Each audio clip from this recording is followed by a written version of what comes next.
Alright everybody, welcome back to the channel and welcome to today's video. In today's video, I'll be going over the Longer Ray5 20 watt laser engraver that Longer sent me about a month ago. I've been using it for about a month. I've been cutting some boxes, doing some small engraving on wood, cutting with plywood and all of that. Super impressed with it. But if you're going to give me a laser, I'm going to have to do something Star Wars related with it. So we will do that at the end of the video today. So what I'm going to do today is go over the accessories that I really recommend having it, going over some of the bad and ugly from the last video. There's a couple of things that you can do to really dramatically improve the quality of life with living with one of those laser engravers. So I'll go over some of those must-have accessories that you need for it, and then we'll do something Star Wars related. So if all that sounds good, then sit back and relax, and I'll get everything ready.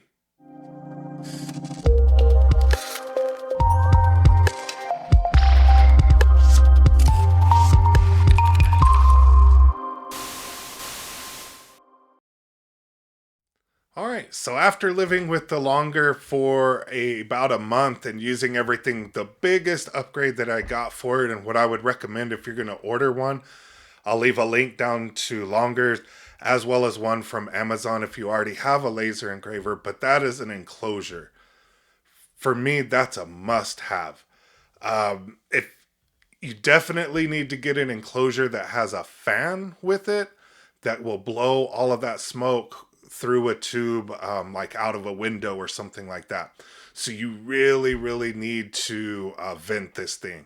Otherwise, whenever you're cutting on wood and stuff, it smells like a campfire in your entire house, and nobody's gonna like that.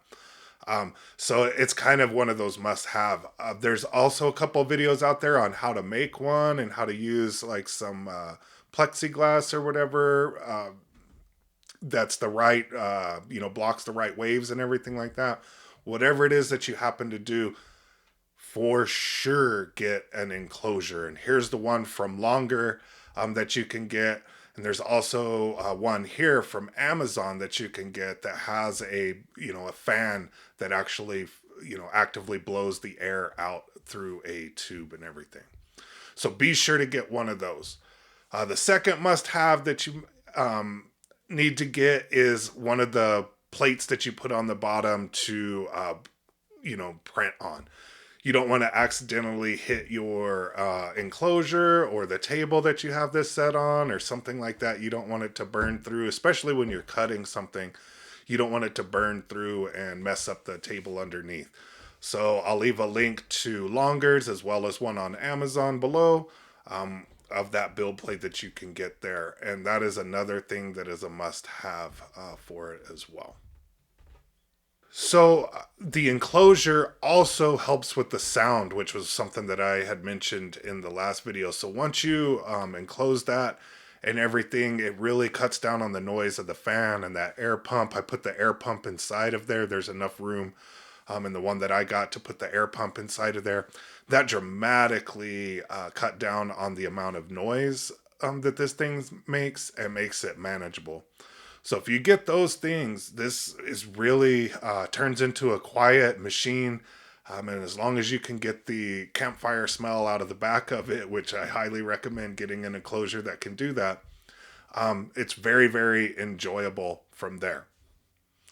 So I hope that helps everybody. If you get a laser engraver, if you get the Longer laser engraver, definitely the bare minimum is to get some sort of enclosure, whether you make it or you buy one. So let's get on to Star Wars related lasers. So I came across this really cool, and I'll give the link to this below. I came across this really cool Aztec calendar that was Star Wars related.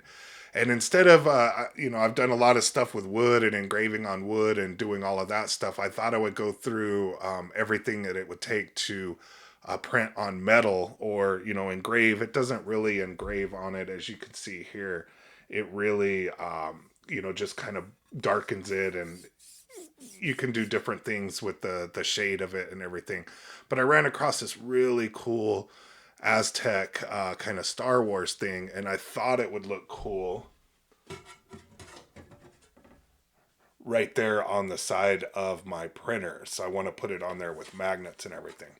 So today we'll go over, or the last part of this video, we'll go over how I printed this, or how I engraved this on metal. So let me meet you in Lightburn. All right, so here we are in Lightburn, and I'll go ahead and drag in the file, and I'll leave a link to this, and you'll see that it's super giant. The first thing that we'll want to do is right click and group it so it's all grouped together. We won't be changing anything there. And then we'll want to definitely make it a lot smaller. The plate that I have is 6" by 6", which is like 155 millimeter by 155 millimeter. So that's kind of what we'll set this up as here.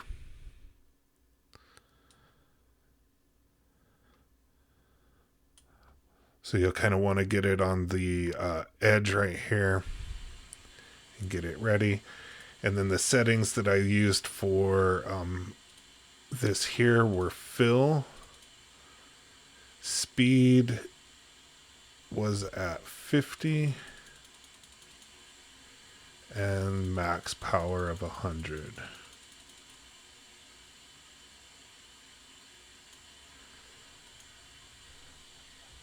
All right, and let me go to the laser engraver and show you the steps from there. All right, so once you have everything straight and as square as you want, we're going to want to put some things in here to hold this down.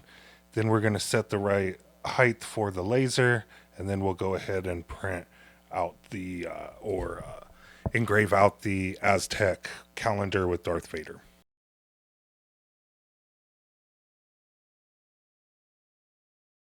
And since everything will be engraving in the center here, we can just put these down there, and we're putting those down so that the plate doesn't warp as we're printing on it. So now let's set the height of the laser.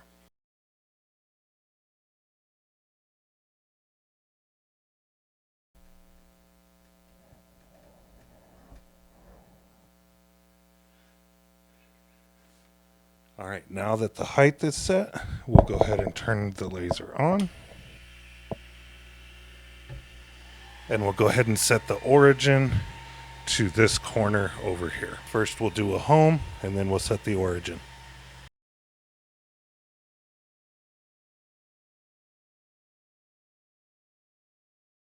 And now we'll do a frame to check the alignment.